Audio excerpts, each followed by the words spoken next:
एक तरफ मिसाइलें बरस रही हैं, दूसरी तरफ बाजारों में तेल की आग लगी हुई है और इसी आग के बीच ईरान एक ऐसा खेल खेल रहा है जिसने पूरी दुनिया को चौंका दिया है।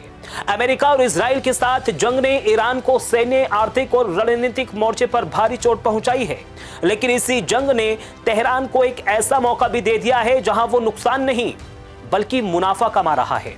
सवाल यह है, क्या युद्ध की राख से ईरान ने तेल का सोना निकाल लिया है? क्या स्ट्रेट ऑफ हॉर्मोज की घेराबंदी ने बाकी दुनिया को रोका है लेकिन ईरान के लिए कमाई का दरवाजा खोल दिया है?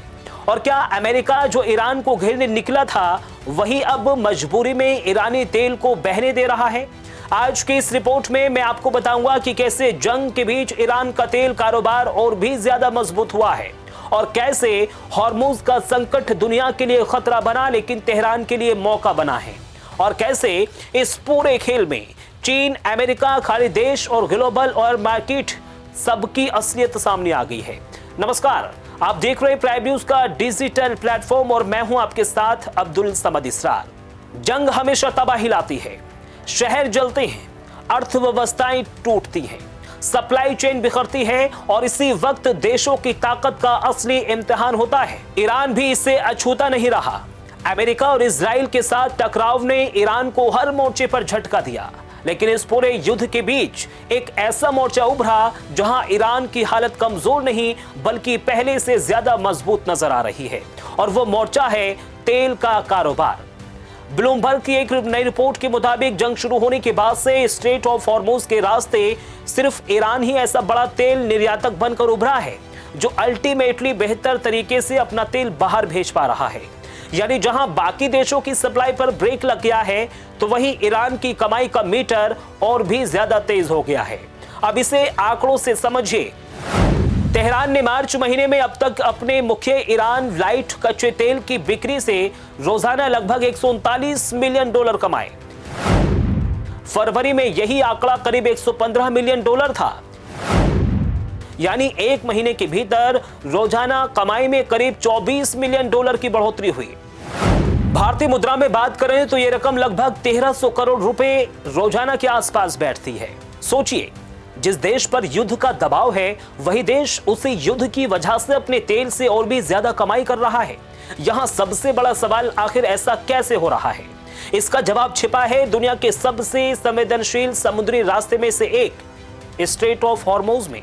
यही वो चेक पॉइंट है जहां से दुनिया के बड़े हिस्से का तेल गुजरता है। खाड़ी के तेल उत्पादक देशों के लिए ये लाइफलाइन है, लेकिन जब इस इलाके में जंग, हमले, ड्रोन, मिसाइल और समुद्री खतरे बढ़े तो सबसे पहले असर पड़ा शिपिंग पर। जहाजों की आवाजाही घटी, इंश्योरेंस महंगा हो गया, जोखिम बढ़ा और कई देशों को अपने तेल निर्यात पर ब्रेक लगाना पड़ा। दुनिया की सप्लाई घटी और जैसे ही सप्लाई घटी कच्चे तेल की कीमतें ऊपर भागने लगी। युद्ध के बाद तेल बाजार में आई इस तेजी ने ईरान के लिए सीधा फायदा पैदा किया, लेकिन कहानी सिर्फ कीमत बढ़ने तक सीमित नहीं है। असली ट्विस्ट यहां है जहां इराक, कुवैत जैसे देशों को अपना उत्पादन और निर्यात घटाना पड़ा है, तो वहीं सऊदी अरब और संयुक्त अरब अमीरात को वैकल्पिक निर्यात मार्गों की तरफ भागना पड़ा। यानी बाकी खाड़ी देश अपनी सप्लाई को बचाने में लगे रहे और ईरान अपने टैंकरों में तेल भरकर लगातार बाहर भेजता रहा।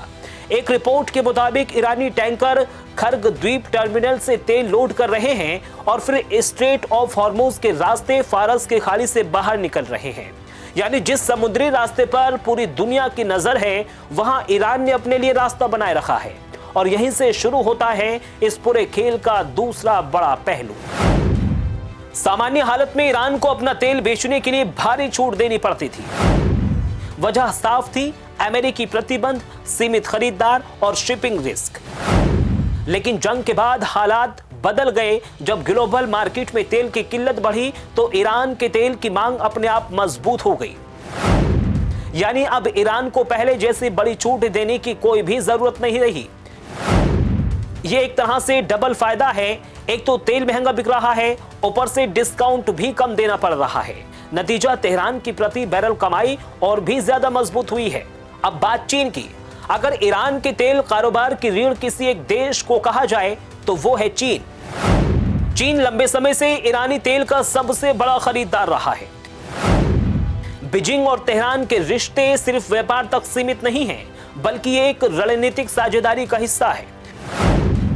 पश्चिमी दबाव और अमेरिकी प्रतिबंधों के बावजूद चीन लगातार ईरानी तेल का सबसे अहम ग्राहक बना हुआ है। ऐसे में जब बाकी दुनिया अस्थिरता से घबराकर पीछे हटती है, तो चीन ईरान के लिए बाजार बनाए रखता है।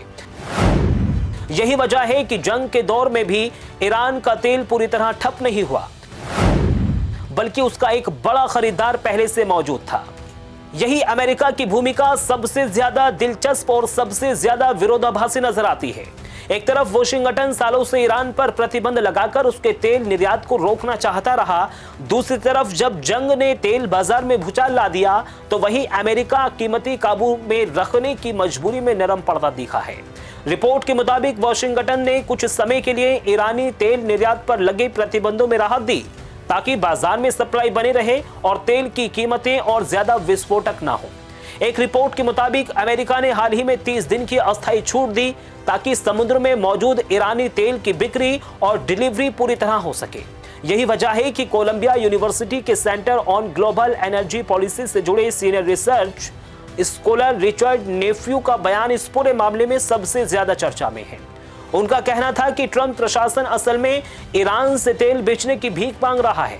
यह बयान सिर्फ एक टिप्पणी नहीं, बल्कि उस भू राजनीतिक विडंबना का प्रतीक है जिसमें अमेरिका युद्ध भी लड़ रहा है और तेल बाजार को बचाने के लिए उसी ईरान के तेल को बहने भी दे रहा है, जिसे वो आर्थिक रूप से घुटनों पर लाना चाहता था। अब इस पूरे समीकरण का तीसरा और सबसे बड़ा पहलू है ग्लोबल ऑयल मार्केट का। युद्ध के बाद जो सबसे बड़ा असर दिखा, वो सिर्फ ईरान या खाड़ी देशों तक सीमित नहीं रहा, इसकी मार सीधे दुनिया की अर्थव्यवस्था पर पड़ी।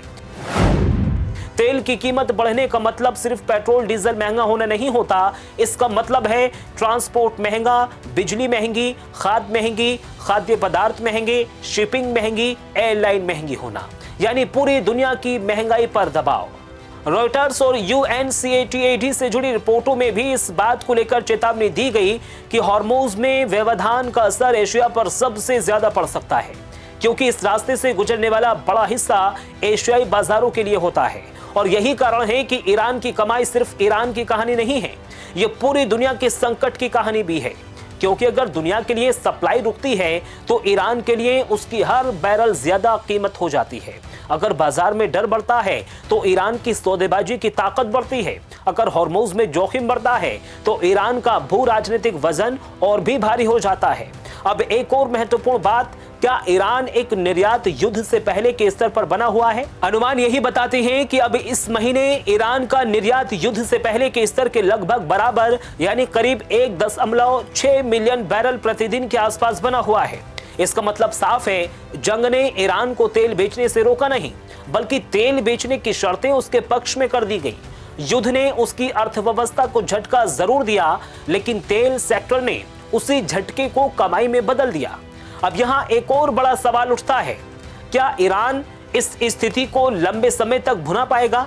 जवाब है, ये पूरी तरह युद्ध की दिशा, समुद्री सुरक्षा, अमेरिकी नीति, चीन की खरीद और खाड़ी क्षेत्र की स्थिरता पर निर्भर करेगा। अगर संघर्ष लंबा चलता है और हॉर्मुज पर तनाव बना रहता है, तो ईरान का तेल और भी ज्यादा रणनीतिक बन सकता है। लेकिन अगर खर्ग द्वीप या ईरानी तेल ढांचे पर सीधा बड़ा हमला हुआ, तो यही फायदा एक झटके में नुकसान में बदल सकता है।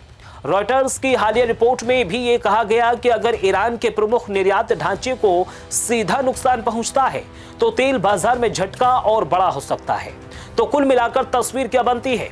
तस्वीर ये बनती है कि अमेरिका इजराइल के साथ युद्ध ने ईरान को बुरी तरह से घायल जरूर किया, लेकिन उस युद्ध ने तेहरान को तेल के मोर्चे पर एक रणनीतिक लाभ भी दे दिया, जबकि बड़े निर्यातक जाम में फंसे हैं।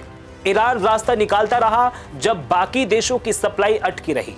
ईरान की बैरल और महंगी होती गई जब अमेरिका ने प्रतिबंधों से दबाव बनाया, और उसी अमेरिका को बाजार बचाने के लिए राहत देनी पड़ी। और जब दुनिया महंगे तेल से परेशान हुई, ईरान उसी महंगाई से पैसा बनाता रहा। यानी जंग के इस दौर में ईरान की कहानी सिर्फ बम, बारूद और बदले की नहीं है, ये तेल, ताकत और टाइमिंग की भी कहानी है। तेहरान ने साबित कर दिया है कि युद्ध सिर्फ मैदान में नहीं लड़े जाते, कुछ जंगें बाजार में जीती जाती हैं, कुछ समुद्री रास्तों पर और कुछ बैरल दर पर। अब देखना यह है, क्या ईरान इस तेल वाले फायदे को लंबे समय तक बचा पाएगा या फिर युद्ध का अगला मोड़ उसकी इस कमाई पर भी ताला लगा देगा। फिलहाल मेरे साथ सिर्फ इतना ही। देश और दुनिया की तमाम बड़ी खबरों के लिए आप बने रहिए प्राइम न्यूज के साथ। नमस्कार।